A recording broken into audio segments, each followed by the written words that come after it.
Welcome to the Blogger Genius Podcast, brought to you by MiloTree. Here's your host, Jillian Leslie. Hey guys, welcome back to the Blogger Genius Podcast. This is episode 59. My guest today is Lars Hundley. This is interesting. If you think about diverse income streams, Lars is your guy. So first off, he has an e-commerce business called Clean Air Gardening. And what's cool is he not only sells stuff on his website, he's also a big Amazon seller. And we're going to get way into what that means, what's going on Amazon today, how to sell products. Also, he has two blogs that he has grown. One is gardeningchannel.com. The other is roadbikerider.com. Now, gardeningchannel.com, he has grown his Facebook page to, millions of followers. I'll tell you, 1.4 million fans on Facebook. Pretty cool. So let's get into this because we want to talk about, you're going to hear how he thinks about Facebook, how he thinks about growing his businesses, the multiple income streams he has, and also what it's like to be an Amazon seller today. So without further ado, here is Lars Hundley. Lars, welcome to the show. Hi, thank you for having me. So the way that we connected was you sent me this really long email about MiloTree, about the podcast, and I was so touched that I said, please come on the show because I want to learn about your businesses. Yeah, it's funny that you say really long email. That's what my wife says about all my emails too. Oh, really? But it was very specific and it was interesting because I kept wondering as I'm reading this, what's your angle? And there was no angle. It was just to say thank you. Well, yeah, it was because I had read the transcript of one of your podcasts and I really enjoyed it. And it also validated something that it was a theory I had about Pinterest, and I was doing something similar, and I just thought, wow, this is awesome. So I had to send you an email. Thank you so much. And I don't know if people know this, but we have transcripts for every episode. For every episode. If you just search for the Blogger Genius Podcast, you'll see that we have transcripts. So I'm so glad because I wasn't sure if anybody was reading the transcripts. Yeah, the way I found it was I clicked through I'm on your email list as well, and I clicked through, and it's right there underneath the podcast itself where you can either hit play or you just scroll down a little bit and then it starts. And so I can read things so much faster than listening, and so I could just tear through them, and I really prefer it that way. Oh, that's great. And you also use MiloTree. I use it on gardeningchannel.com, and I've been using it for, I think, 2 years now. Wow. And what are you growing with it? Well, so I started out using it to grow my Facebook audience, and I've got a pretty big Facebook following. And in fact, Wait, I have to stop you. It's not just pretty big. It's ginormous. Can you share how many followers you have on Facebook? Okay, it's 1.4 million people. Oh my God. Okay. But I would say when I started with your plugin, it was, I think 2 years ago, it was less than 1 million. Wow. So I believe your plugin was helpful in growing it like that. But in the meantime, the reach from even a very large Facebook page like that is nothing compared to what it used to be. Right. So I actually use your plugin now to promote my Pinterest page instead, and it's also very useful for that. And my Pinterest followers have grown pretty substantially too, and I think it really helps my Pinterest account to show that there's a lot of followers, even though the way the algorithm works these days, I don't know how important it actually is to have them. Right. Well, what we know is it is. Because what happens is you pin something and it gets shown to your followers first. If they start to interact with that pin, it tells the algorithm, ooh, this is good content, and then it will show it to a wider and wider audience. So your followers are like your testers, and because they have a commonality, like they've actually decided to follow you, hopefully then they will like what you're doing and it will help give your stuff a boost. Mm.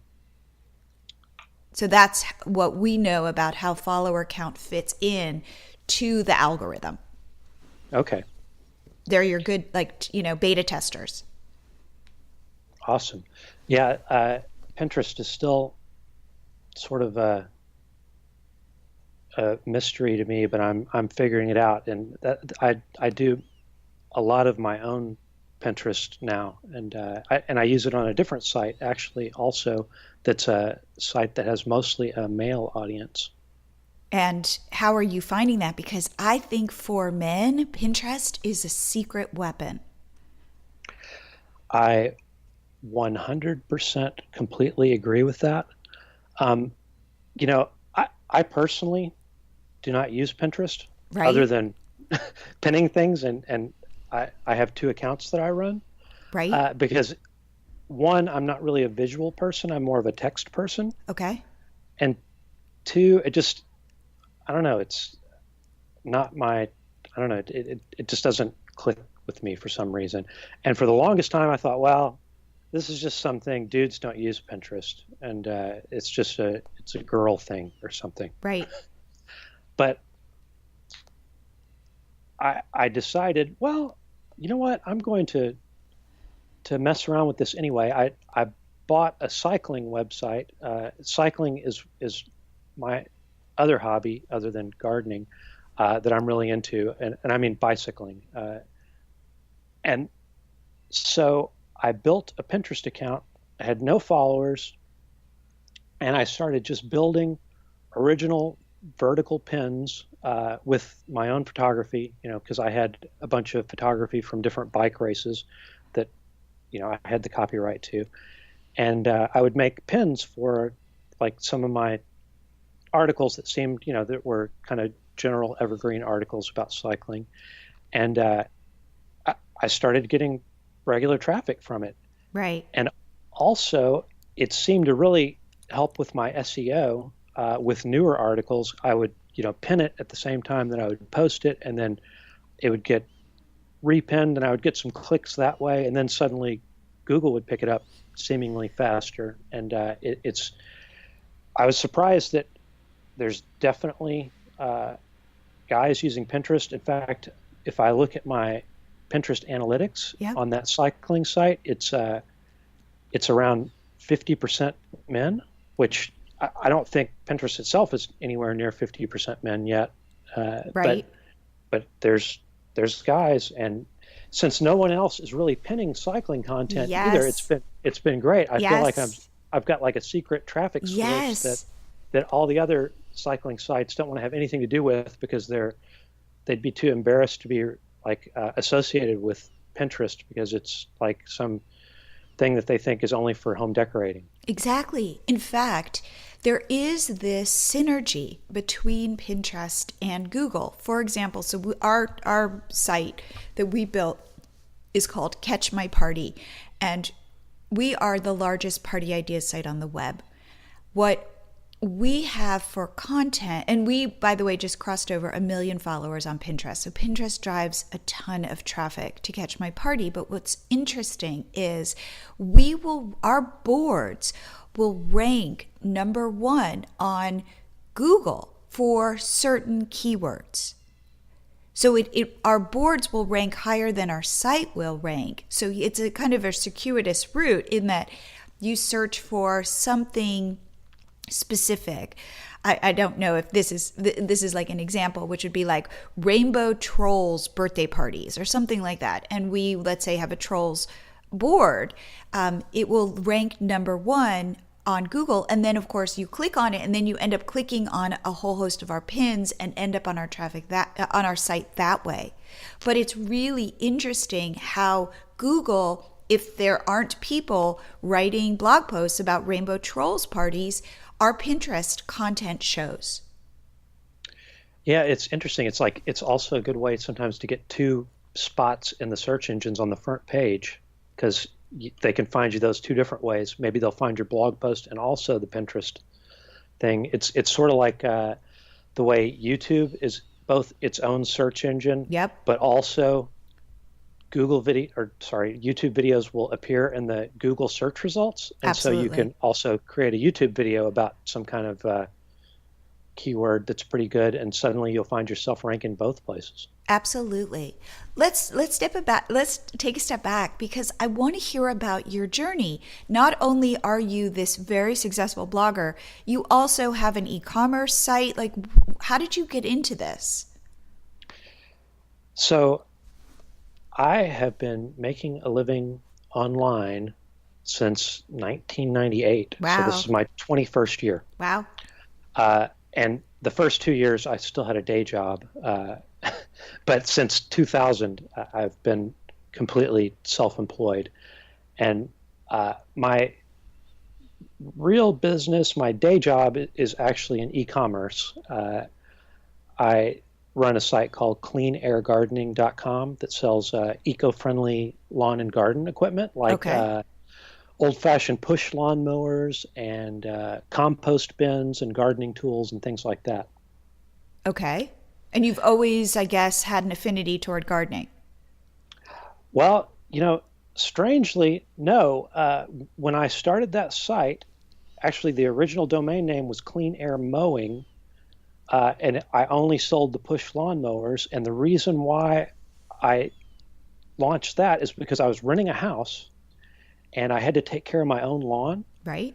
And I didn't own a lawnmower, and I was too cheap to buy an expensive Toro or something like that. And so I went to, I don't remember if it was Home Depot or Lowe's, but one of the big box stores, and hidden down on the bottom shelf was an old-fashioned push lawnmower.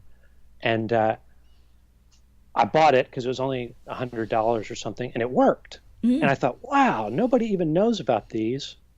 And it started the wheels turning because I was working for a web development company at the time. Okay, so you're techie, so you understand technology. Well, I was doing PR for them, so I'm only semi-technical. Okay. I'm not a programmer or anything like that. Okay. But I've always been, I guess, semi-techie maybe. Okay. So I found, it turned out there was a really cool German-made push mower that's like the Mercedes of push mowers, and I found a guy that was importing those into the United States and started formed a relationship with him, because we both lived in Colorado at the time, and I started selling those mowers, and that was my first product. And then it grew into the gardening thing, and I learned more about gardening and got interested in that after the business, strangely enough. Wow. Wow. And people then would buy, so all you sold initially were push mowers. Yeah, that was my first product, and that was my only product line for probably the first 2 or 3 years. And how did people find you back then?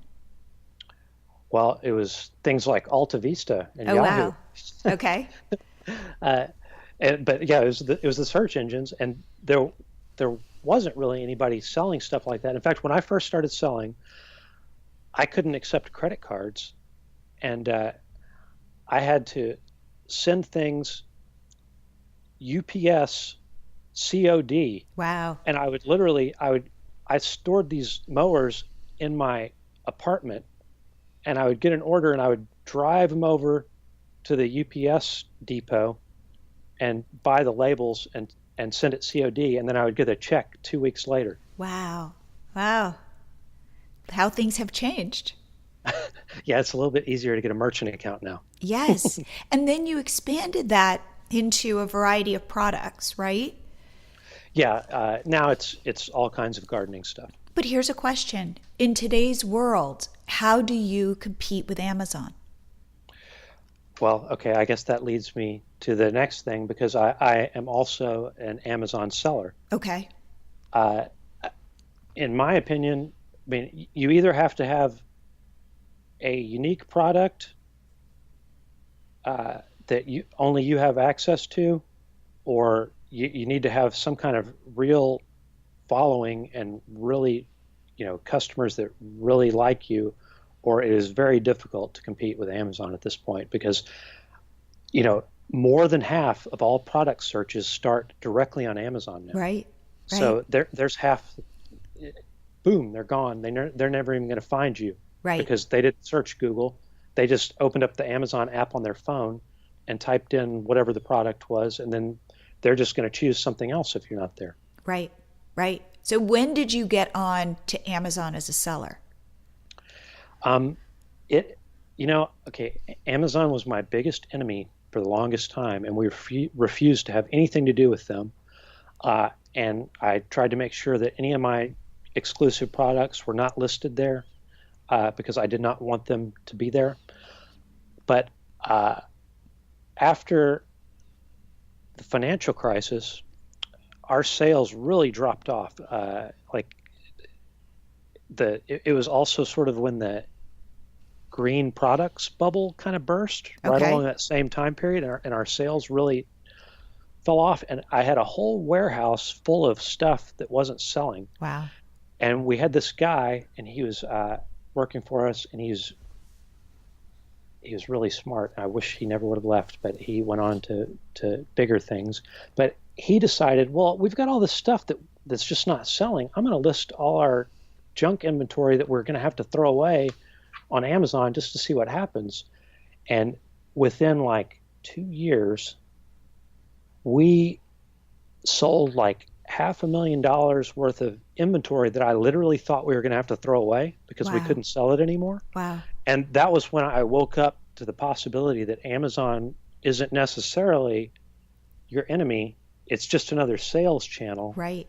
And you can figure out how to work with Amazon and make a living that way too. And so I've sort of I pivoted, and so now we also sell on Amazon. And in fact, unfortunately, I hate to admit that Amazon is our biggest sales channel now. That was my question. What % of your sales are coming from Amazon, and what % of your sales are coming from your website, your e-commerce site? Well, I don't want to say exactly, but it's more on Amazon. It's embarrassing. Well, it's good. It's good that you found it. Yeah, I mean, the downside is, when you depend on someone else's platform, you're always at risk because, I mean, ask anybody who had a big Facebook page or got all their traffic from Facebook, and then Facebook changed the rules, and suddenly their page isn't bringing them traffic anymore, and they're out of business. Right. Or you only were doing YouTube, and then they don't like that subject anymore. I mean, so it's really a dangerous spot to be too dependent on any one platform. Exactly. Like a lot of influencers on Instagram are just on Instagram, and they don't have a blog, or they don't have any way to collect email addresses to be in touch with these people. And so I always say, have a site that you own so that you can then leverage it to build a business, because we've seen social networks are unreliable, and over time they do change. Yeah, I mean, they're looking out for themselves, and what works for them might work for you, and then they might decide that something else works better for them, and it doesn't work for you anymore, and they're like, well, too bad, because this is the new way that works better for us. Exactly. You're like a sharecropper. Exactly. On their platform. Okay. Now, do you sell on Amazon in the way that you are drop shipping your products to Amazon? And then they are doing fulfillment? No, yeah, that's not called drop shipping. I'm an FBA what is it? seller. Sorry, I don't know. I'm an FBA seller. That means fulfilled by Amazon. Right, okay. So generally what happens is, and mostly what I sell on Amazon are products that I have exclusives on. Okay. So that I'm the only person selling that product, and so I don't have to compete for the buy button. Because I don't know if you've noticed as an Amazon buyer, but let's say you're going to buy GE light bulbs, a 12-pack of GE light bulbs or something. There might be 20 different people that are selling those GE light bulbs, and only one of them has the buy button, or the buy box is what Amazon calls it. And that means, so if you search GE light bulbs and you see the light bulbs and then you hit add to cart, that was the person that got the sale, and the other 19 didn't sell anything at all. Right. So it's difficult if you're selling the same stuff that everybody else is selling on Amazon. And so I try to sell my own exclusive products. Now, wait, how do you get the buy button if I'm one of those light bulb sellers? You have to have the lowest price. Okay. And if everybody has the same lowest price, then Amazon chooses through their algorithm, which is secret, who gets the buy button. And generally, though, like let's say there's 5 people that are all selling it for $19.95, and they all have their light bulbs in the Amazon warehouse. Okay. Then Amazon will typically rotate between those 5s. Okay. So like each of them will get 20% of the sales. Okay. Okay. So, and then if a 6th person jumps in, well, guess what? Your percentage of the sales just went down. And right. It's really it's a depressing competitive race to the bottom. I was just going to say race to the bottom. It's a scary competitive platform. Okay. So for you, give me an example of something that you have exclusive rights to that you sell on Amazon. Well, in I think 2009, I designed my own compost bin. Okay. It's a tumbling compost bin. It's the kind that you throw your stuff in and then you can tumble it to mix all the stuff up. And then after 60 or 90 days or whatever, your compost is finished, and then you take it out and you put it in your garden. So I designed this and had a mold made, and this is my product. I get the manufacturing runs made, and then it comes to my warehouse, and I have like hundreds of them sitting here in my warehouse right now that I'm looking out the window and I can see in the back of the warehouse. Okay, and I'll link to it in the show notes so everybody can see what it looks like. So then what'll happen is I send in 10 or 20 of those to Amazon at a time. I ship them to Amazon, and then they're in the Amazon warehouse. And then Amazon sells my compost bin, and they take 15% off the top because that's their fee, plus their handling fees for it being in the warehouse, in their warehouse. Right. But then it's a product that's Amazon Prime. So if anybody searched for compost bin on Amazon, they could still find my compost bin. Whereas if they search for compost bin on Amazon and my bin is not there, then they're never going to find it. Right. Right. And do you sell it for a higher price on Amazon than you do on your website? You are not allowed to do that, technically. They want you to have the same pricing as everybody else. Really? Okay. Well, everybody else, meaning all other compost bins, or like, will they know that you have a different price? They know. They check all the other marketplaces like Walmart, and they search. And so if they see it listed someplace else at a lower price, what they'll do is they'll hide the buy button. And maybe you've seen a product sometimes on Amazon where it says available from other sellers. Yes. That's because Amazon's determined that they're selling it at a price that's higher than where it's available elsewhere. And so they just don't even have the buy button there unless people take an extra step. Okay. Okay. So they really want everybody to be selling it at a competitive price. Okay, but then you are making less per sale if you sell it via Amazon versus your own e-commerce site. Well, okay, yes and no. You have to consider that with e-commerce, you're going to have a customer acquisition cost anyway, right? Yep. I mean, whether you're running AdWords or Facebook ads or anything like that, Yep. those might easily run more than 15%. So it could be cheaper, and you could make more money selling it on Amazon than you could trying to acquire those customers yourself through direct advertising. That's interesting. Yep. So, I mean, any way you look at it, some platform wants a piece of it, and right. Well, there's no getting around it. It's all about how to get your stuff, how to let people know that you're selling this. That is the cost of doing business. You might have the best composter out there, but if nobody knows about it, you're not going to sell it. Right. And that typically takes money. Well, I mean,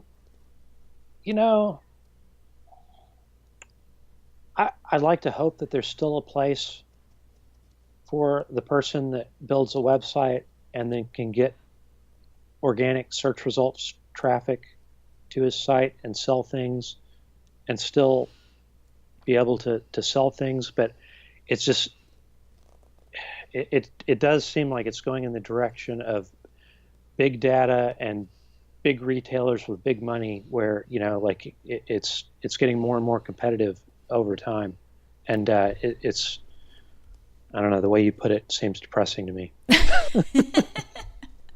Well, that's where, though, sites like Pinterest come in right now, meaning eventually, Pinterest might say, well, sorry, we're not going to give you as much free traffic, but there's the opportunity. If you are looking for traffic today, free traffic, I would say it's Google, it's SEO, and it is Pinterest, which is also SEO.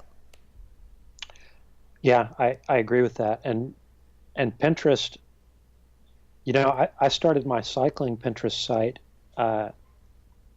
less than a year ago, and I started pinning, and I get several hundred visits per day from that Pinterest account now, and that's like a very small Pinterest account. I mean, I feel like Pinterest works pretty quickly, and as long as you have the basic concepts of SEO, right, about how to name things, it's very similar to search engine optimization for Google, and so they sort of work hand in hand. I think they're a good combo. I do too. Pinterest thinks of itself as a search engine, not as a social network. And I think that when you can put yourself in the mindset of you're here to provide solutions, you're not here to chat and to comment and all of that, I think that that's when Pinterest clicks and you understand it better.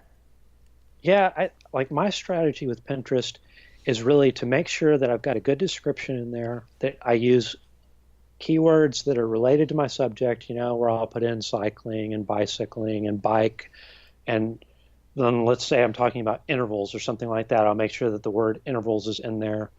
And I will make my title for the pin also fairly straightforward, but then I'll make sure my pin graphic is more social media friendly, where it's got good photography.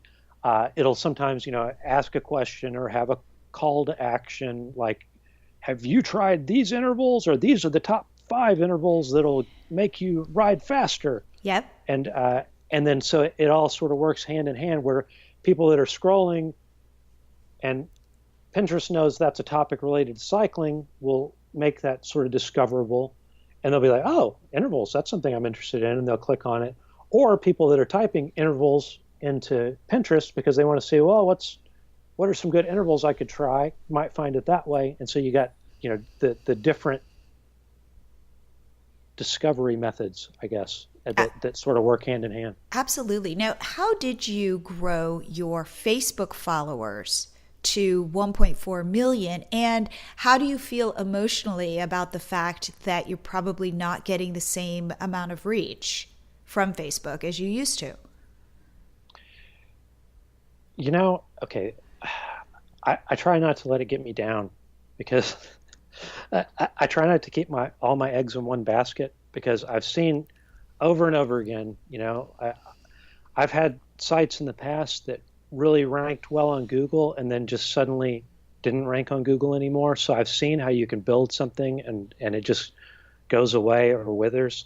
And so it was not a surprise to me. In fact, even as it was succeeding, I was thinking, this is not going to last forever, because this is way too easy. In fact, the story of how my Facebook page started, it's the stupidest, funniest story. When Facebook first created pages, there used to just be, what was it, groups, or what were they called before? There weren't pages at first. Right. I don't remember, but I remember when they switched to when you had your business, when all of a sudden you could have your business page. So as soon as they invented those, I thought of it as an SEO play. So I thought, I'm going to make a page called vegetable gardening, and I'm going to make a page called composting, because those are the kind of things that my customers would be into. And when pages were very first invented, people would actually, they would like things because like, I like vegetable gardening, and they wanted to show people that's what they liked. Like the Interesting. like was a completely different concept So it was a back way to then. signal. Yeah, exactly. And so I created those sites or those pages, and I posted a few times, and nothing really happened, and I forgot about them. And then about 4 years ago, maybe it was 5 years ago, I was on Facebook, and it shows you all the pages that you own, that you create, and it's sort of hidden away. And I looked at the one called Vegetable Gardening, and it had like 80,000 followers. Huh? And I'm like, this must be bots or something, where people are fake following different stuff, so you can't tell which ones that they're getting paid to follow. Okay. I thought it's not real people. And so I posted something, like I posted an interesting link about gardening to see what would happen, and it got all kinds of engagement. Wow. And I realized that they were real people. And I was like, whoa, this is something. And so I also had a gardening informational site that wasn't even really hooked up with that Facebook page yet. And so I hooked it up where it went to that URL, and I started posting my own content, and it started bringing in major traffic. And then also, since people were engaging with it, like Facebook was recommending it like crazy, and I was just growing by leaps and bounds for years at a time. Wow. And I was getting sometimes like tens of thousands of new likes a month. Wow. When it was growing.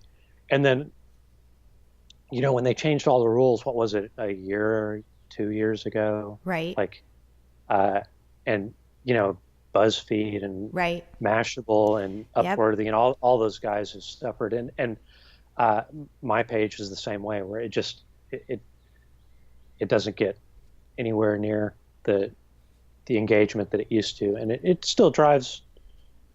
It's one of my I've got a three-legged stool of traffic to my gardening channel. Okay. Page. It's Pinterest, Google, and Facebook, and it's still one of the legs. It's just not a very long leg anymore.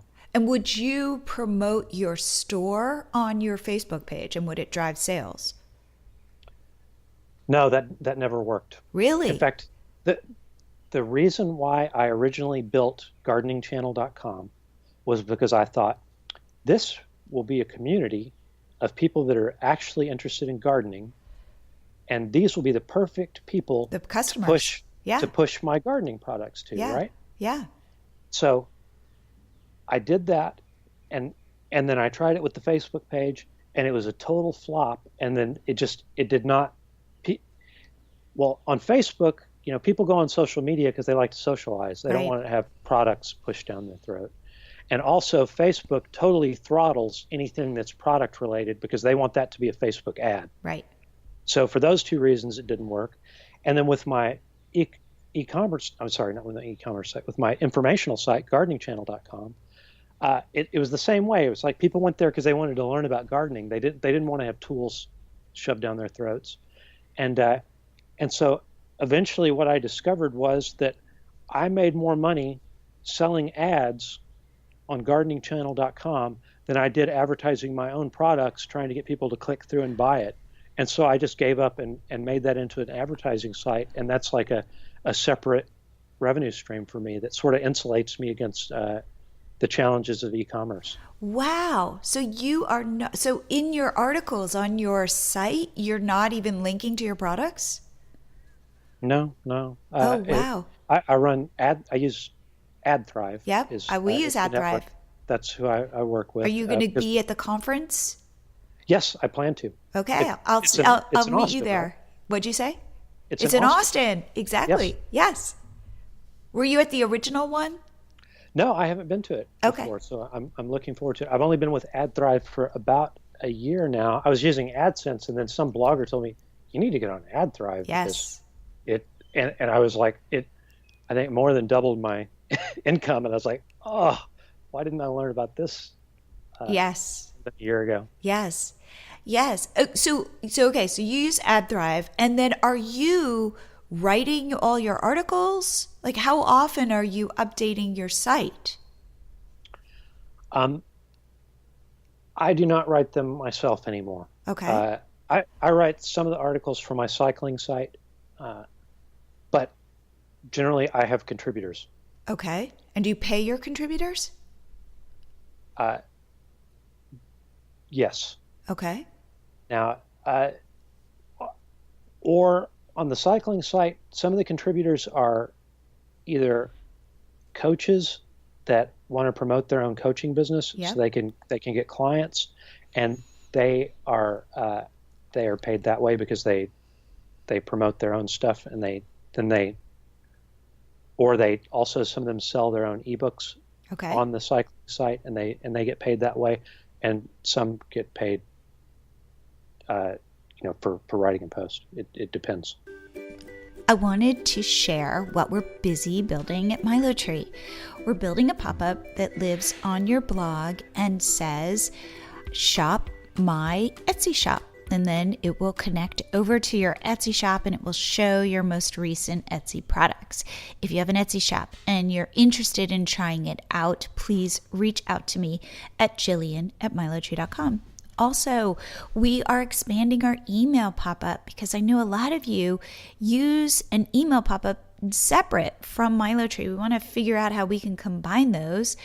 If you are interested in talking to me about it, again, please reach out. And now back to my interview with Lars. And how do you manage all of this with your time? So you've got your e-commerce business, you've got your warehouse filled with product, you've got your business selling on Amazon, you've got your two big blogs, or at least one is, I'm assuming, very big and one is just growing. But how do you split your time managing all of these? I have this terrible case of shiny object syndrome. Ooh, yes. And also I'm super sort of ADD. And so it's actually to my advantage to have all these different things that I can flip back and forth between. Okay. Because it works with my personality type, but I wouldn't recommend it to anybody else. I mean, all the most successful people in life sort of figure out how to grab one thing and focus relentlessly on it and make it successful. But that's not my personality type. So I would rather be semi-successful at a bunch of things and be happy than to have to do one thing all the time. That's true. But I mean, I would say you seem very successful, both personally and, professionally. Like this is totally working for you. Yeah. I mean, so I'm not a single employee. Like I work with my wife. She works with me full time. Okay. And there are two other employees here at my warehouse. Okay. So as far as the shipping boxes and things like that, I'm not doing. But I mean, I indeed do a lot of the Amazon stuff myself, and I even answer all the Amazon customer emails, and I write all the product descriptions myself. I mean, I think you can do a lot more in a day than people really think. Okay. Because I personally feel pretty lazy. Really? Like I don't work that hard. I'm home by 5 every day. Okay. I'm not a workaholic or anything like that. And yet you're able to you've got blog posts that need to go up and contributors and all of these kind of moving pieces. Well, yes and no. Let's say like with the gardening channel site, for example, like if I didn't add any new content to that for 2 months, it wouldn't really matter because I have several thousand articles on there. And so I could just re-promote stuff on Facebook and on Pinterest that people haven't seen in 6 months or a year and don't even remember anymore. So I can let that one drop at any time for when I get busy. Okay. With the cycling website, it has a newsletter that goes out once a week. So, do you write the newsletter? I edit the entire newsletter and sometimes contribute at least one article myself. So I don't know if you'd call it writing it, but I mean, I put it together. Okay. And I have somebody who helps me with it, like with the loading it into my email program, and that I don't have to do that. But that takes me generally half a day to a day, once a week, to really focus down and work on that. Oh, wait, and what is the purpose of the email newsletter? Is it to drive traffic? Is it to sell things? What are you offering? The cycling site, it is a membership site, so you can be a premium member for that site. Okay, so you're monetizing that way. Okay. And also, I sell cycling training related ebooks on that site, and so I'm pushing those to the newsletter. And also, the site started out as an email newsletter only, and that's the most engaged audience, and they like new content, and so that's just part of the deal of what came with it, and so it does drive traffic. But I actually turn off the ads on newsletter day, okay, because that's my most engaged audience. So on those articles that are in the newsletter, I turn off all the ads for the first 48 hours after I send the newsletter, because those people are so engaged and they're my biggest fans. I don't want to annoy them with ads, and so they get to see it all ad free. And then if they go to it after 48 hours, they see ads. And then as it gets established on the search engines and on Pinterest and on Facebook, then people see the ads later. But I just sort of do that as a sort of courtesy to them. And are these members who are paying you? It's some members, but okay. But you can still, if I'm on your email list for free, I will get this email. I can go to those articles and I won't see any ads. Right. Wow, that's very kind of you to do. Well, it's sort of a function of when I took over the website, it didn't have very many ads, and I felt like it was really going to annoy people, and I didn't want to annoy the audience, because that's. But so I don't know. It was maybe really I was afraid. Okay. and okay. not kind. Okay. And so did you create these ebooks, or are these other people's ebooks that you're selling and getting an affiliate? Are you an affiliate? I take it. So the way it works with the ebooks is that as the publisher, I'm the publisher. Okay. I get 50% royalty, and the writer of the ebook gets 50%. Okay. So if somebody buys an ebook for $24 about how to train on a road bike, then the author will get half that money and I get half that money. And how many different ebooks do you promote? There are more than 20, but frankly, the ebook space is dwindling right now, and that's because if you think of ebooks, you only think of the Kindle, and that's really the only way you want to buy an ebook these days, is you open up your Kindle and buy it there. Instead of, say, a PDF? Instead of, say, a PDF. And also, like, Amazon has completely changed the value proposition for what you get with an ebook. Like, if you can buy an ebook from Random House that's 200 pages that might only cost you $7.99, right? Well, then you get one of my ebooks that's 35 to 40 pages, and it's good, but it's 35 to 40 pages from an author that you might not know, and I'm the publisher and not a major publisher, and so people like, why am I paying this much? It's become more difficult, and so I feel like I'm still working on how that's going to work for me over time, and what the I feel like sometimes you have to just move ahead, and then you figure out monetization later. If you've got a good audience and good traffic, eventually monetization works itself out. Interesting. Speak more to that. What do you mean by that? Well, I mean, it like, to go back to my gardening channel site. Okay. When I started that site, like, I thought, well, I'll get all this gardening traffic, and then I'm going to sell my gardening tools to these people, and then I'm going to get rich and retire, go to the Bahamas. And it didn't work out that way. They didn't want to buy my gardening tools, but I had built up a site, and then there's traffic, and then it sort of worked into the whole Facebook page, and then it's got AdThrive revenue, and so now I've got this income stream of AdThrive revenue that I wouldn't have had otherwise. And it's all because of I built something that has real readers and traffic. Interesting. Interesting. Now, do you feel like you are able to talk to your traffic and understand what problems, for example, you could solve for them? Or is it more passive than that? Now, the two sites work differently. With Gardening Channel, I don't even have my name on that site because I've got like imposter syndrome. I don't feel like I'm a certified master composter, but I am not a certified master gardener. And I'm a mediocre gardener. I mean, I can garden, but I'm not awesome. And so I don't feel like I have the authority to put my name as like, hey, I'm Lars Hundley. I'm the most awesome gardener you're ever going to meet, and take my advice on gardening.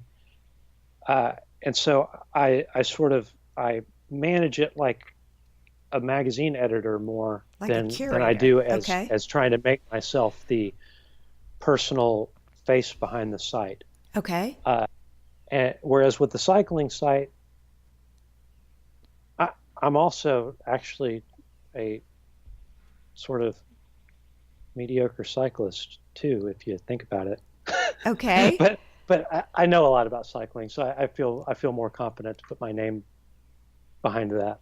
I guess I'm not sure what the difference is exactly. I mean, I've got other top contributors that are really well known people on the site that gives me more confidence because they provide a lot of the content also.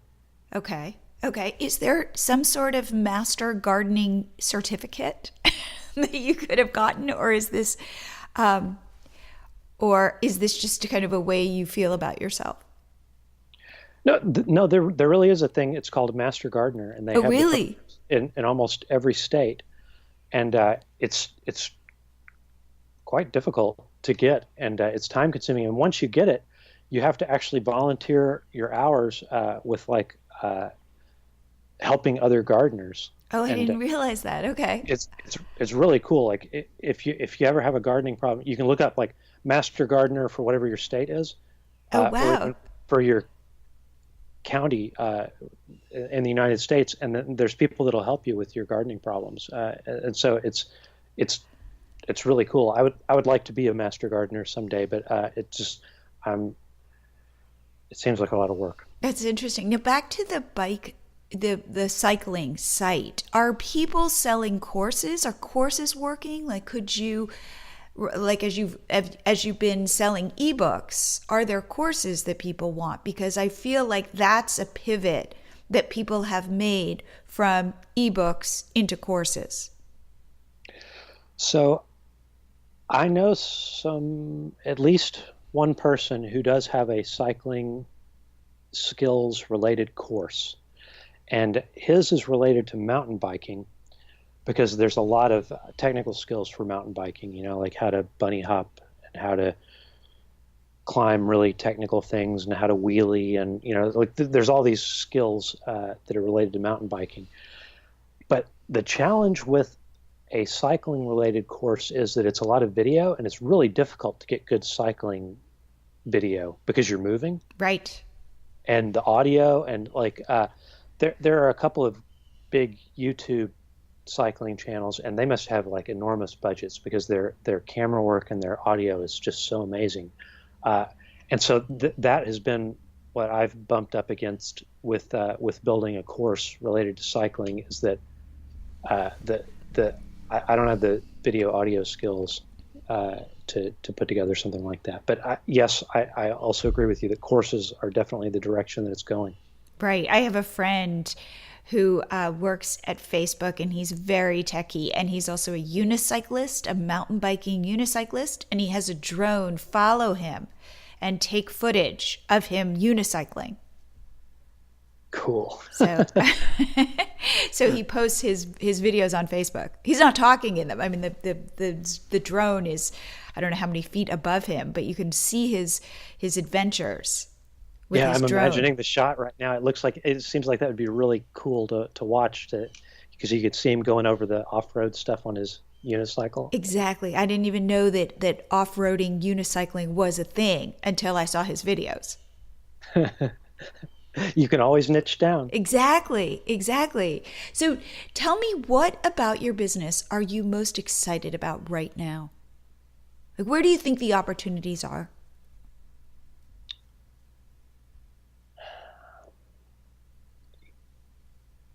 Well, that's such a hard question. Um, you know, I mean, I feel like right now, as far as revenue, uh, Amazon is where there's a giant opportunity, and Amazon right now, it's leveling up. It's way harder than it was 2 years ago, Okay. and I think Amazon is trying to force out the amateurs and get rid of them because they want to work with really professional sellers, and they're also dealing with a lot of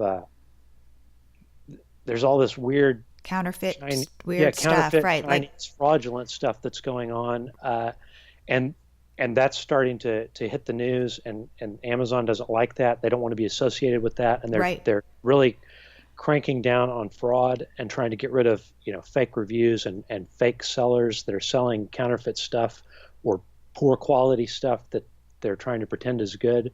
Right. And Like, I've so been told, do not buy vitamins on Amazon because even if somebody has shipped the product to Amazon, like, they can pull from a variety of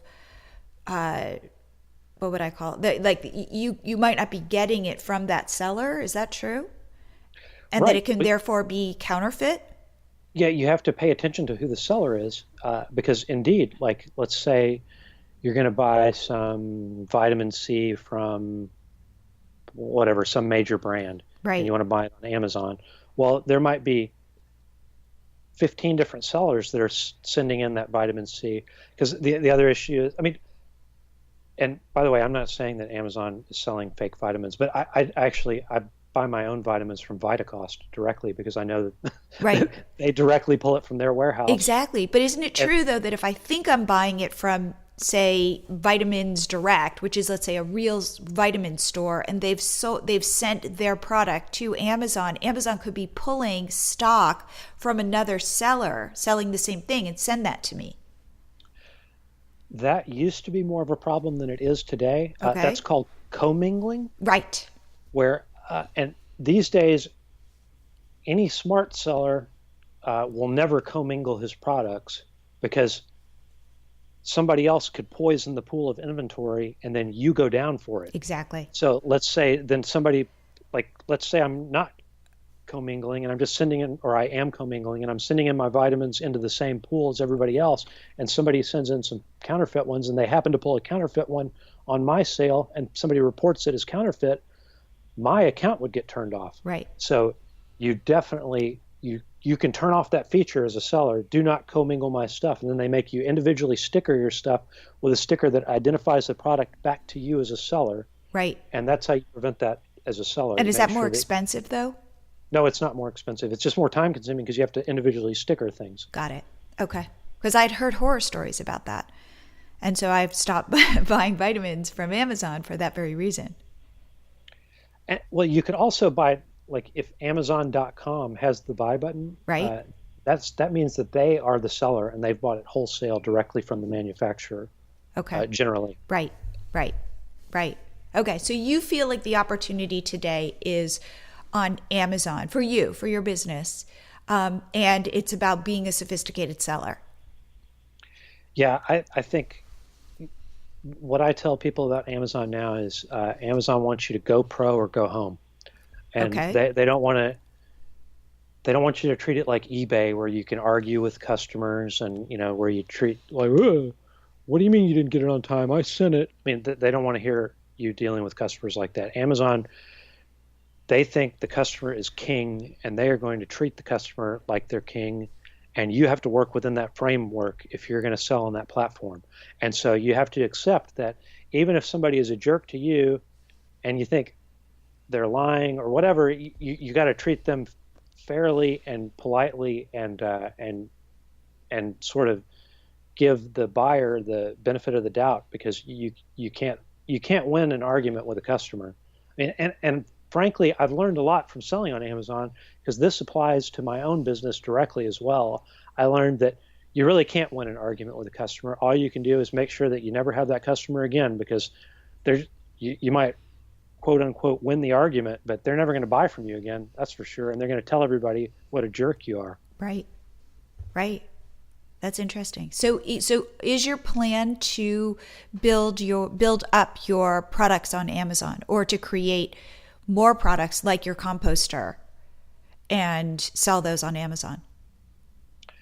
Yes, I hope to sell more exclusives like that, Okay. things that I make. Okay. But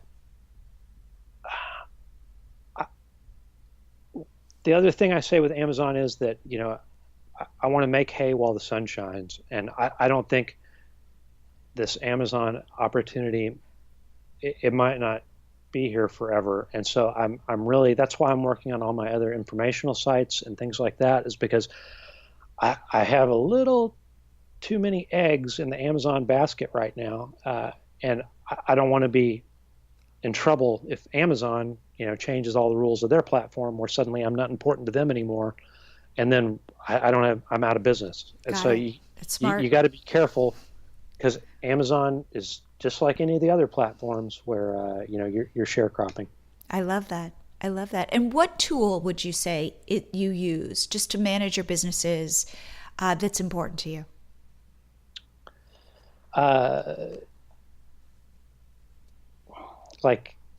Give me an example. For example, I couldn't live without Slack. Okay, so I also use Slack. In fact, I've got a small mastermind group with a bunch of with 4 or 5 other Amazon sellers, and we trade Amazon tips on this Slack channel. So I also use Slack, but I don't really use it to manage employees or anything like that. I would say, I don't even use a giant number of tools. Like, I post directly to Facebook with my page. Okay. I make my pins directly on Pinterest. Wow. And create them right there. I use Canva. There's one. Okay. I use Canva all the time, because I make my pins with Canva, because I'm a terrible designer and graphic designer, and I've got no graphic design skills. And if you look at any of my pins, you'll see that. But don't let that stop you if you're a bad graphic designer. I think with a lot of things in life, you can't be afraid to just move forward, and don't be afraid to be bad at it, because eventually maybe you'll learn to be good at it. And if not, you can be mediocre enough to get by. I love that advice. I think that is just so brilliant. I live by that, because otherwise I would never be able to get out of bed in the morning. You have to learn to be embarrassed to be a successful entrepreneur. Yeah, I mean, that is totally true. Oh, well, Lars, please share with everybody how they can find out about you, reach out to you. How can they find you on all of the places that they can? So you can find me on Facebook at facebook.com/gardening channel. That's my big gardening page.